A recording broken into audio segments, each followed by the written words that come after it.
Engineering, PITTI, पित्ती engineering, ये सिर्फ मैं दूसरी बार ही कवर कर रहा हूं। और कवर दूसरी बार करने का रीजन रहता है, कई बार मैं डेट्स वाले स्टॉक्स को कम वो करता हूं, और इसमें भी डेट इक्विटी रेशियो 0.65 था, इसलिए पहले नहीं आता था। बाद में 2022 में 8 जून को मैंने ये स्टॉक दिया था, बहुत बढ़िया वहां से चला। इनफैक्ट जिन लेवल से दिया वहां से तो आज 4 गुना 5 गुना हो चुका। तो ये सुपर परफॉर्मेंस दिया, आउट परफॉर्मर भी रहा है। और क्योंकि रीजन है कि इसका ऑर्डर बुक पोजीशन अच्छा खासा, इन्होंने कुछ एक्विजिशंस किए, कुछ इन्होंने इनऑर्गेनिक ऑर्गेनिक भी कैपेक्स भी बढ़ाते जा रहे हैं, और साथ में कुछ इन्होंने मर्जर्स भी किए कुछ अपने सब्सिडियरीज का। तो बहुत सारा एक्शन चल रहा है। और जिस सेक्टर को कैटर करती है कंपनी, वो भी बड़े इंटरेस्टिंग सेक्टर्स, और जिन क्लाइंट्स को कैटर करती है वो भी बड़े बड़े क्लाइंट्स हैं। तो ये सारी चीजें हैं।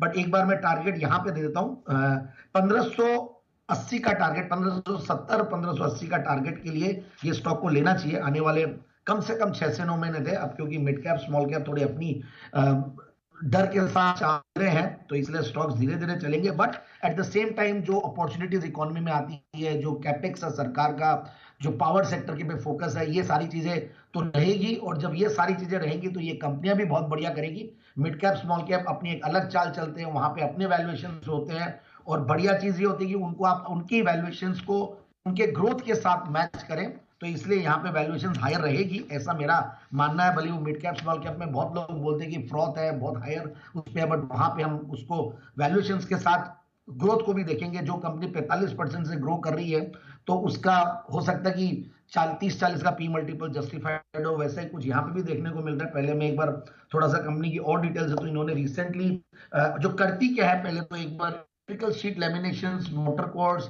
सब assemblies, diecast, rotors, press tools, यानी कि कैपिटल गुड्स और इंजीनियरिंग सेगमेंट में कैटेगराइज कर देते हैं। और कुछ ये जो क्लाइंट्स हैं इनके, वो बहुत बड़े बड़े क्लाइंट्स हैं जिनको ये लोग कैटर करते हैं, बोले जनरल इलेक्ट्रिक हो, सीमेंस हो, एबीबी हो।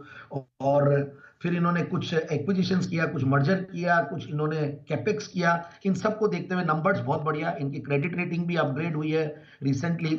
और 20-21 का रिटर्न ऑन कैपिटल एम्प्लॉयड, 24 का रिटर्न ऑन इक्विटी है, 45% पिछले 3 साल की प्रॉफिट की कैगर रही है, सेल्स की कैगर करीब 32-33% रही है। और क्वार्टरली रिजल्ट्स भी अच्छे रिजल्ट्स थे। सितंबर क्वार्टर में 22 करोड़ जो 2023 में था, उसके सामने 34 करोड़ का पैट, टीटीएम बेसिस पे हाईएस्ट एवर, इनफैक्ट 100 करोड़ के ऊपर ये कंपनी अपने प्रॉफिट्स को दिखाई है।